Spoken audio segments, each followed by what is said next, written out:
Queridos amigos, que o Mestre Jesus nos fortaleça, nos envie os seus inspirados mensageiros para nos ajudar no estudo da noite. Alguém já disse sabiamente que é importante estudar Kardec para entender Jesus. E nós somos convencidos disso. É muito difícil entender com profundidade e amplitude os ensinos do Evangelho sem as luzes da doutrina espírita. No capítulo 12 do Evangelho de Lucas, o apóstolo lembra uma afirmação do Mestre: guardai-vos da avareza, que é o nosso estudo da noite. Quando nós ouvimos falar de avareza, então nós logo imaginamos aquele homem muito rico e que vive de maneira mesquinha para não gastar o dinheiro que possui. E aí eu faço uma pergunta a nós mesmos: será que Jesus desceria das constelações para vir reencarnar entre os homens de carne e osso do planeta Terra, para emitir um conceito capaz de ilustrar, de orientar apenas alguns poucos bilhardários que equivocadamente guardam os seus tesouros em pesados cofres, em prejuízo deles próprios, para não falar dos que os cercam? Eu quero crer que todos os companheiros aqui presentes conhecem aquele caso que André Luiz chamou de Daniel, o caso Daniel, que era um rico fazendeiro e que você chegava naquela grande propriedade e via cercas caindo aos pedaços, pastos abandonados, a própria grande casa da fazenda precisando de muitos consertos, se não derrubar para construir de novo. E o Daniel se trancava num grande escritório, num grande prédio da casa da fazenda, e abria o cofre e ficava se deleitando com as imensas fortunas ali guardadas. Os filhos não iam à escola porque a escola custava dinheiro, vivia-se na propriedade numa pobreza extrema, imensas terras ao abandono, sem qualquer serventia do ponto de vista econômico. E os espíritos obsessores traziam para aquele local usurários desencarnados, para que com os fluidos desses onzenários ali mais se agravasse aquela situação de miséria. Mas aquela é uma situação especial.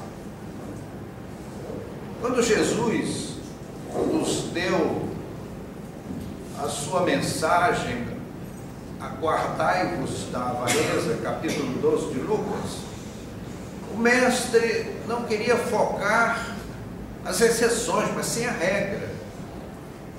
E é sem dúvida, como dizem aqueles sábios companheiros mais velhos da doutrina, estudar Kardec para entender Jesus.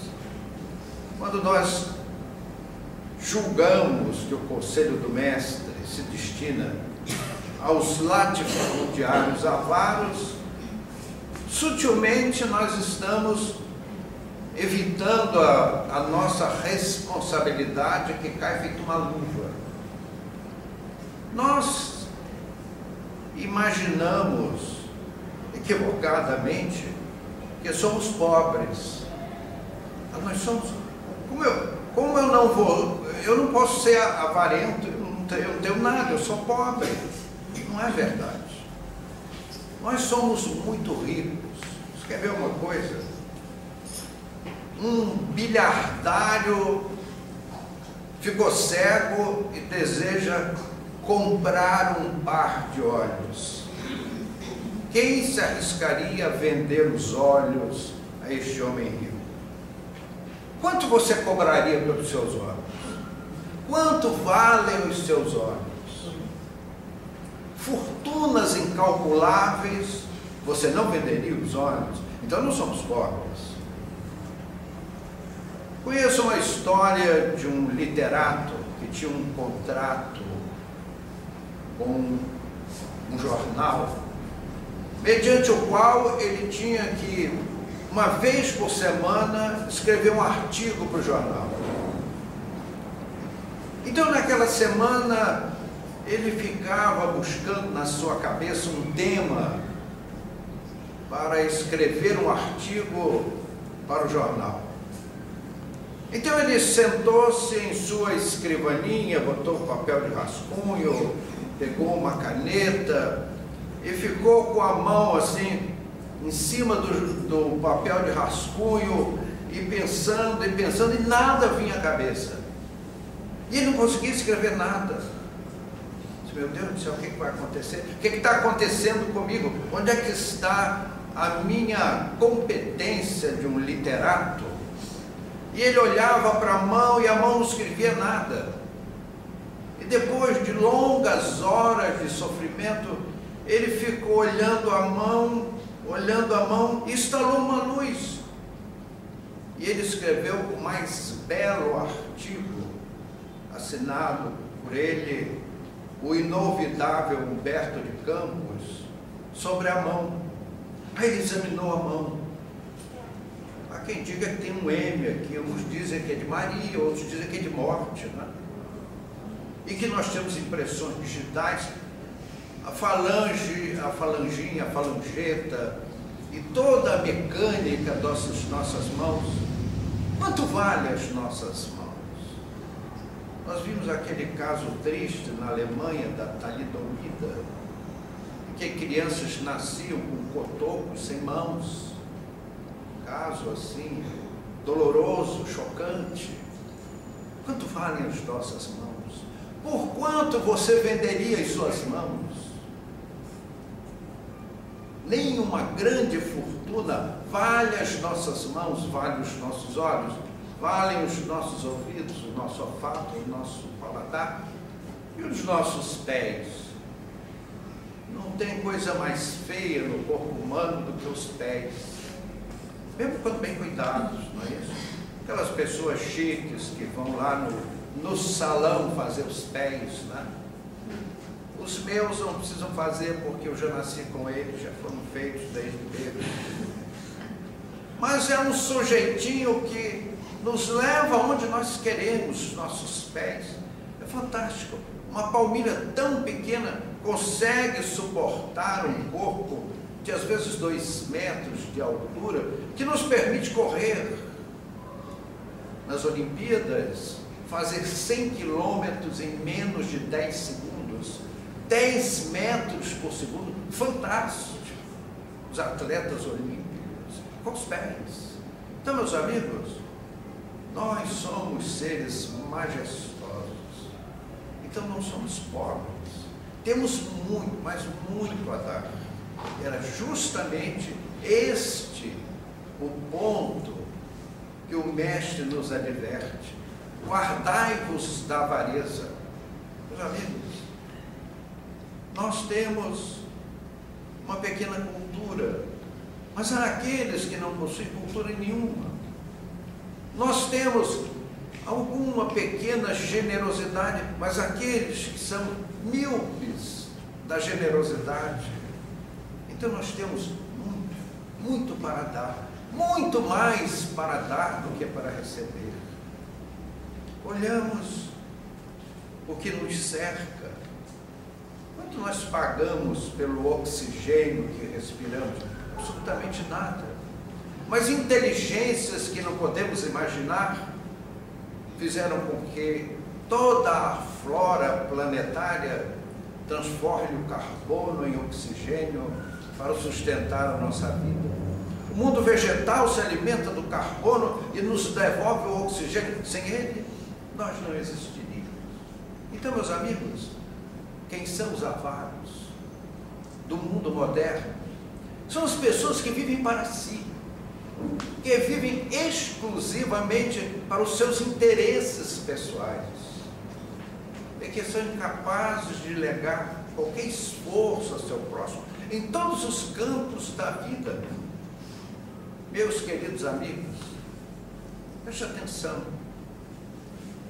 O Criador infinito nos fez a nós, seus filhos, como seres interdependentes. Nós dependemos um dos outros. Nós precisamos do suporte dos que nos apoiam. Nós comemos uma comida que não plantamos, que não cozinhamos. Nós vestimos uma roupa que não confeccionamos. E nós recebemos dos que nos cercam todos os apoios. É o apoio físico, é o apoio alimentar, é o apoio afetivo. Nós sentimos fome de amor. Se alguém disser que não, eu gostaria que alguém dissesse que não tem vontade de amar e de ser amado. Nós temos uma carência afetiva. Desejamos amar, doar os nossos sentimentos e receber dos que nos cercam essa afetividade. Então, meus queridos, nós temos muito para dar. Nós somos muito ricos. E não cabe nas leis divinas o isolacionismo, a falta de cooperação com os seus semelhantes. Vivermos exclusivamente em causa própria é a avareza citada pelo Mestre. No capítulo 12 de Lucas, guardai-vos da avareza. Jesus, ele próprio dizia que o Filho de Deus não tem uma pedra para reclinar a cabeça. Então Jesus materialmente não tinha nada,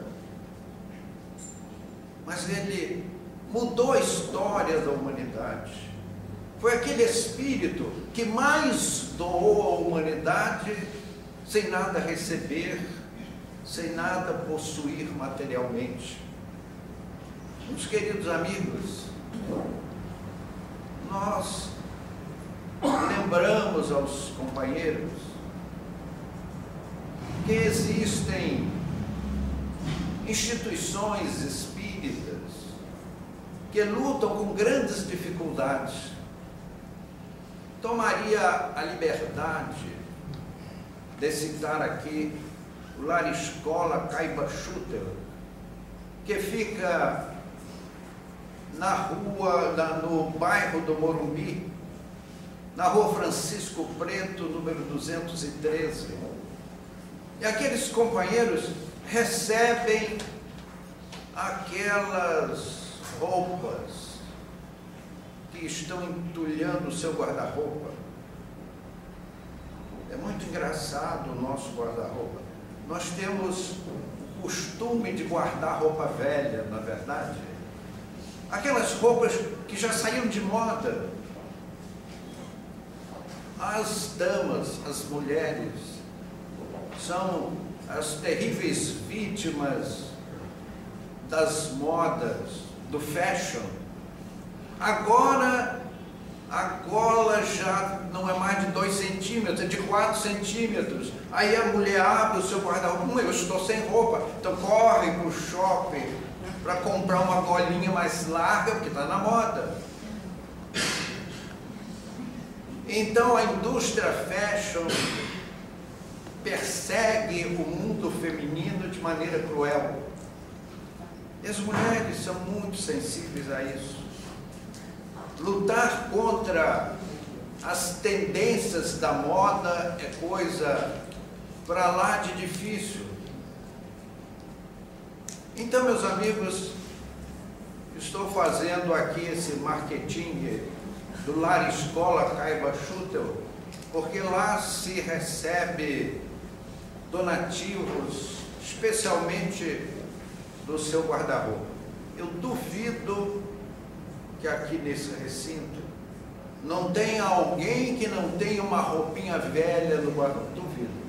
Pode não ter nova, na moda, quente, desfilante, mas aquelas roupinhas passadas, porque roupa é assim. Quando ela é nova, é uma maravilha. Só que aquilo dura um tempo curto. Aí uma roupa passa a ser roupa semi-nova. Só tem um detalhe: as roupas semi-novas são imortais.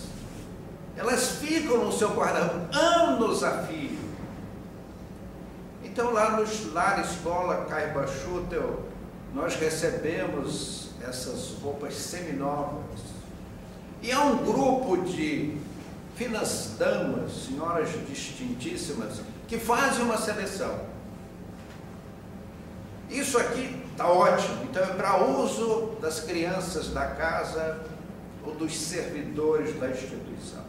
Número 2, temos um bazar, onde as coisas são vendidas para oferir recursos para a casa. Meus amigos, vamos falar em números redondos. A casa tem 80 crianças.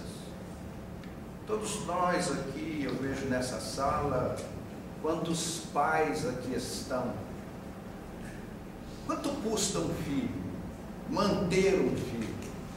Cá para nós, uma nota preta, certo ou errado?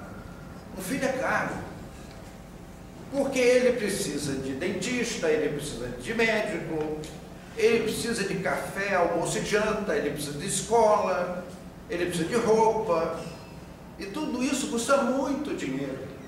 Agora vocês imaginem 80 crianças nessa situação. É um sorvedouro de dinheiro que não tem tamanho. É necessário que aqueles heróis, aquelas heroínas que fazem a casa, se valham da colaboração dos amigos. E essas roupas que são doadas, calçados, aquele grupo de pior condição, então é feito o bazar da pichincha. E tem pessoas que levam, por exemplo, sandália havaiana sem a tira de cima, de grande serventia, não é isso? Então fazer o que, se não lançar ao lixo as coisas imprestáveis que as pessoas não tiveram coragem de jogar no lixo da sua casa? Entretanto, amigos, há almas generosas. Eu conheço, uma dama que é uma modista de primeiríssima linha, de padrão internacional, que tem casa na Suíça. É uma pessoa que não precisa de nada pelas suas posses, e que confecciona roupas assim, de causar inveja a Gisele Bündchen. E ela faz aqueles conjuntos de roupas belíssimas para a criança e doa ao orfanato. Dá tudo, dá o tecido, dá os aviamentos, dá a sua mão de obra, e faz a festa da criançada, especialmente das meninas. Então, meus amigos, há instituições nobilíssimas esperando a nossa boa vontade. É por isso que Jesus chamou a nossa atenção. Acautelai-vos da avareza. Mas a avareza tem uma quantidade enorme de feições. Certa feita, foi doutrinado no centro espírita um espírito de um intelectual que foi trazido das zonas inferiores onde ficavam os avaros. E ele estava revoltado. Mas como? Eu fui um homem pobre. Você já viu um professor rico? Eu lutei muito, me aposentei, vivi de miséria, e como eu sou um avaro. Então o espírito doutrinador disse: meu irmão, você foi um grande intelectual, tinha muito saber, entretanto, não legou esse saber a ninguém. Foi o avaro da cultura, aquelas pessoas que acumulam grande saber e não são capazes de serem uma lanterna para os que andam nas trevas da ignorância. Aqui nos nossos DVDs de número 20, a palestra número 3, ela nos foi trazida por Efraim, que eu sugiro aos amigos, os que possuírem o disco número 20, chegue em casa, põe e assista a palestra terceira do disco 20. E ele nos fala de Maria de Magdala. Ele conta a sua história. Ele foi um homem rico, foi um judeu muito rico, e que viveu para os seus interesses comerciais exclusivos. Maria de Magdala converteu-se ao cristianismo, conheceu Jesus, e ele a libertou de 7 obsessores, como nos conta o Evangelho. Então Jesus foi crucificado. Maria de Magdala foi procurar os apóstolos, mas ela não foi recebida, não teve a aceitação da comunidade apostólica, porque o seu passado comprometia a sua imagem. E Pedro, que ia mudar-se para Roma, ela disse: Pedro, leva-me contigo, Pedro. Pedro, eu quero ser boa, Pedro. Me dê uma oportunidade. Ele disse: não posso, Maria. Eu tenho um espinho na carne e tu és mulher. Então Maria deixou a casa de Pedro, banhada em lágrimas, um sofrimento profundo. Ela conheceu Jesus. Ela foi a pessoa a qual Jesus apareceu pela primeira vez após a sua desencarnação. Ela foi falar com os apóstolos: eu vi o Senhor ressuscitou e me apareceu. E os apóstolos: mas como? A ti? Afinal de contas, quem és? Tu és a mulher de ninguém ou a mulher de todos? A tua presença nos envergonha. E Maria saiu pelas estradas banhadas em lágrimas. E Jesus lhe surgiu como um estranho e disse: mulher, tem de bom ânimo. E mais à distância, Maria vislumbrou um grupo de homens, e ao vê-la eles perguntaram: mulher, vimos procurar Jesus, onde está Jesus, mulher? Ela disse: ó, vós sois do vale dos imundos, vós sois leprosos, vieram procurar Jesus para que ele vos limpe das lepras. Sim, mulher, ele deve nos libertar, podemos pagar. Ela disse: impossível. Impossível porque mataram Jesus. E aqueles nancenianos entraram em desespero, batiam com as cabeças, puxavam os cabelos, rasgavam as próprias vestes, e desejavam partir, ameaçaram ir embora, e ela disse: esperai. E eles pararam, e nesse momento, Maria de Magdala foi influenciada pessoalmente pelo Mestre. Ela falava, repetindo as inspirações contundentes do Senhor, e começou a falar numa linguagem que eles sentiram um grande alívio nos seus sofrimentos. E ela falou de Jesus, com todos os seus milagres, das suas lições, da sua renúncia, do seu desejo do bem. Então aqueles rancenianos selaram o animal, e Maria, com toda a sua beleza, porque ela era uma mulher encantadora, Maria se transferiu para o Vale dos Leprosos, o temível Vale dos Leprosos, pelas leis férreas da época, e ali dedicou o resto da sua vida a pensar as feridas dos doentes, a enfermagem daqueles sofredores, durante anos. E era assim, chocante ver-se aquela mulher belíssima, cuidando daqueles moribundos.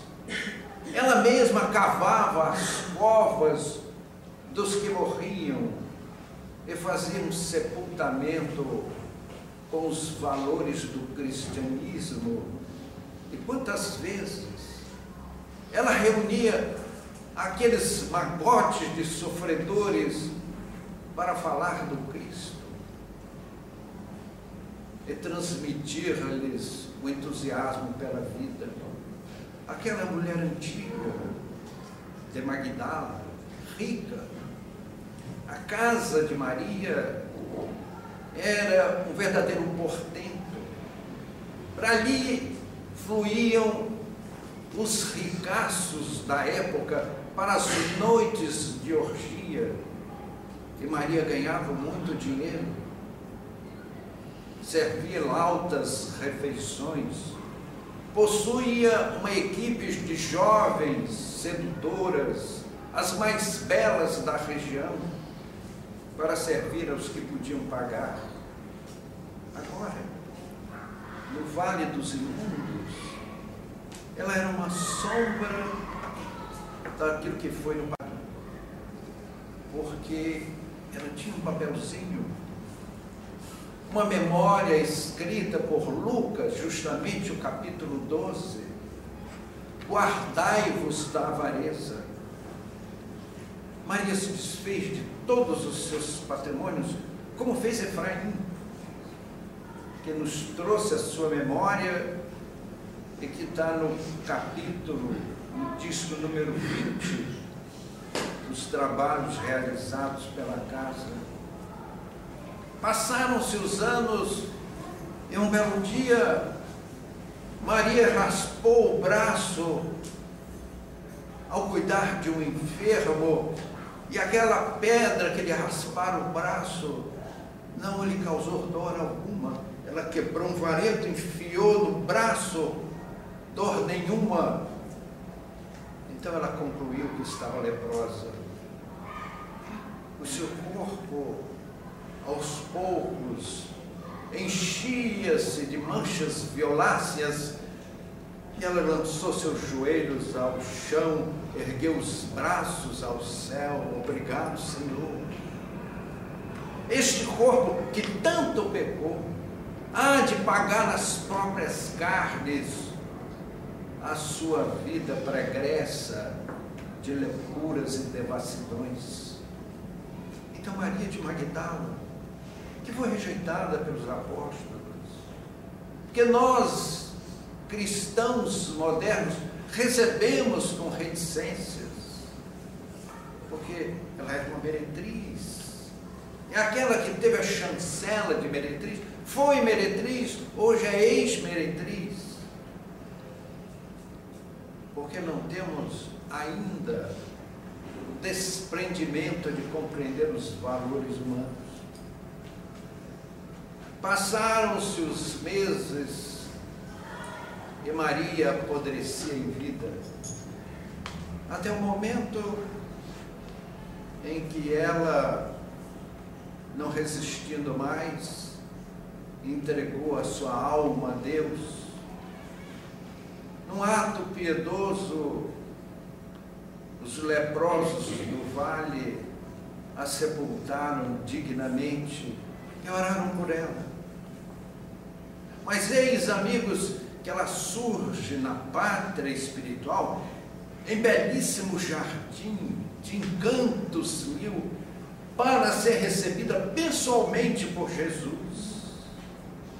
Aquela que do fundo de um abismo de opróbrio lançava-se a maior das vitórias, que é a vitória do Espírito sobre a matéria e suas paixões. E Maria, aos braços de Jesus, deslocou-se para as regiões siderais da suprema felicidade, para gozar na pátria celeste as alegrias do dever cumprido, naquele instante que ela teve a coragem de livrar-se do egoísmo e deixar de ser aquela mulher vil, fescenina, mercantilista, e com Jesus dedicar-se à dor do próximo. Então, meus queridos amigos, todos nós temos algo a dar de nós mesmos, em toda parte, aqui nesta casa, neste templo. Há oportunidades para todos nós espíritas, se quisermos deixar de lado a nossa avareza espiritual. Há sempre um lugar no coração do Senhor, esperando pela nossa boa vontade. Eu duvido que os diretores da casa não possam oferecer uma oportunidade de trabalho aos companheiros que assim o desejarem.